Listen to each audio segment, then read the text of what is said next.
চলুন ওলকপিটা আজকে তুলে নিয়ে আসি। ক্যামেরাম্যান ফলো মি, চলো তাড়াতাড়ি, চলো তাড়াতাড়ি এসো। হ্যাঁ, তো আমি আজকে যাচ্ছি একটু সামনে আমার বাড়ির পেছনটাতে একটা বাগানে ওলকপি তুলতে। গুড মর্নিং এভরিওয়ান, কেমন আছেন আপনারা সবাই? আশা করি খুবই ভালো আছেন। যদি আমার ভাষায় বলা যায় ক্যাসে হে আপ সব, আশা করি খুবই ভালো আছেন। আজ আমি চলে এসেছি ওলকপি তুলতে। ওলকপি দিয়ে কি বলে গোটা ডিমেরই আমি একটা ঝোল করে দেখাবো। আজকে ডিম ভেজে রান্না করব না, আর কোনো মাছও ওর সঙ্গে দেব না। আগে আপনাদের সঙ্গে আমি ওলকপিটা কেমন করে রান্না করেছিলাম আপনারা কি দেখেছেন? ওটা মাছের সঙ্গে ডিমের সঙ্গে একসঙ্গে রান্না করেছিলাম, কিন্তু আজকে পুরো হোল ডিম ডিম সমেত আমি রান্না করব গোটা ডিমের সঙ্গে। তো এখানে দেখুন কত সুন্দর সিনারিটা, দৃশ্যটা আপনারা দেখতে পারেন। এখানে একটা বড় মা কত কিছু লাগিয়েছে, মূলো শাক, ওলকপি, বাঁধাকপি, ফুলকপি, তার সঙ্গে এখানে দেখুন মটর শাক, মটর শাক বলছি, মটরের কিন্তু শাকও খাওয়া হয়।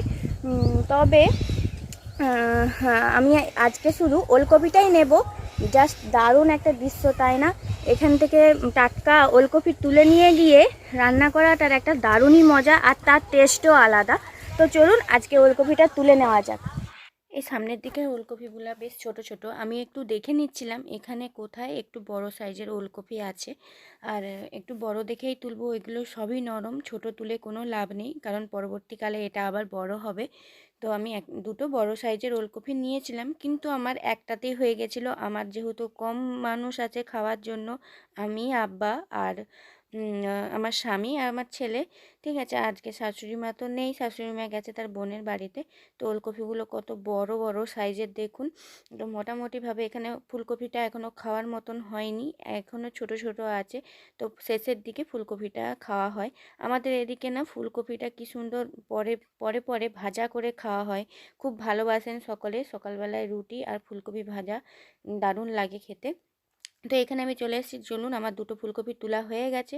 এবার আমি চলে যাব সোজা কিচেনে।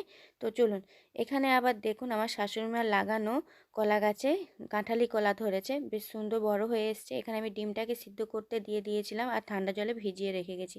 এখানে আলু আর ওলকপিটা নিয়ে নিয়েছি, একটা পেঁয়াজ, আদা রসুনটা ছিলে নিয়েছি। মটরটার ভাগ্যে আর রান্না করা নেই, মটরটা আমি আজকেও দিতে ভুলে গেছি। তো ডুমো ডুমো করে কেটে নিতে হবে, এই দেখুন এভাবে। আর ওলকপিটাও এরকম সাইজের কাটবো। যদি ভেজে রান্না করতাম তাহলে লম্বা লম্বা করে কাটতাম, যেহেতু আজকে ভেজে রান্না করিনি তাই জন্য ডুমো ডুমো টাইপের কেটে নিয়েছি। মোটামুটি আমার কাটা হয়ে গেছে। এই যে গাজর আর বিটটা দেখতে পাচ্ছেন, এটা আমার ছেলের জন্য, আমি যে প্রেসার কুকারে রান্না করব, তো সেটার জন্য আমার ছেলের জন্য আমি সবজিটাও নিয়েছি ওকে খাওয়ানোর জন্য। ছোট ছেলে, ওকে পুষ্টিটা দেওয়া ভীষণ জরুরি। তো এখানে মোটামুটি উল্টে পাল্টে আমি ডিমটা ভেজে নেব, তারই মধ্যে আমি একটা মশলা বানিয়ে নেব, জিরে ধনে সব গোটা গোটা, আর জিঞ্জার গার্লিক, টমেটো আর কোরিয়ান্ডার লিভ, ধনে পাতা। তারপরে ডিমগুলোকে তুলে নিয়েছি, ওর মধ্যে একটু তেল দিয়ে সবজিগুলোকে ভাজতে দিয়ে দিয়েছি। আলু আর ওলকপি আপনারা চাইলে আলাদা আলাদা ভাজতে পারেন, কিংবা আমার মতন একসঙ্গেও ভেজে নিতে পারেন। মোটামুটি এখানে দেখুন আমার ভাজতে আমি চড়িয়ে দিয়েছি আর প্রেসার কুকারে তুলে নিলাম, কারণ এই প্রেসার কুকারে আমি রান্নাটা মানে একটা সিটি দেব। আমি 1.5 বাটির মতন জল দিয়েছি, আমার ঘরে লোক কম আছে আর 4জন খাওয়ার মানুষ আমার ছেলেকে নিয়ে। তারপরে আমি তেলের মধ্যে আপনারা চাইলে জিরের ফোড়ন দিতে পারেন, কিন্তু আমি জিরের ফোড়ন আজকে দিচ্ছি না।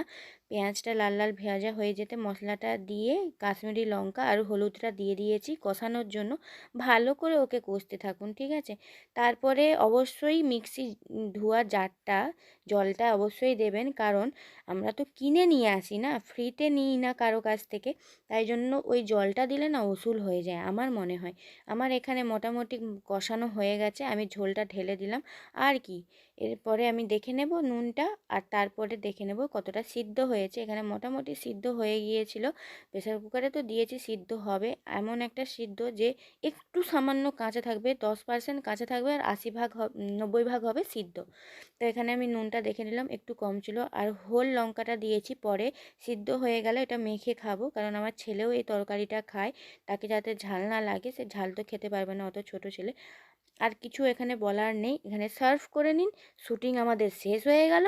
আর ধনেপাতাটা ছড়ান, অবশ্যই সাবস্ক্রাইবটা কিন্তু করে যাবেন। হ্যাঁ, ভাত রুটি যেটার সাথেই চাইবেন সেটার সাথেই খেতে পারবেন। তো আসছি আরেকটি ভিডিও নিয়ে। টাটা বাই বাই, ভালো থাকুন।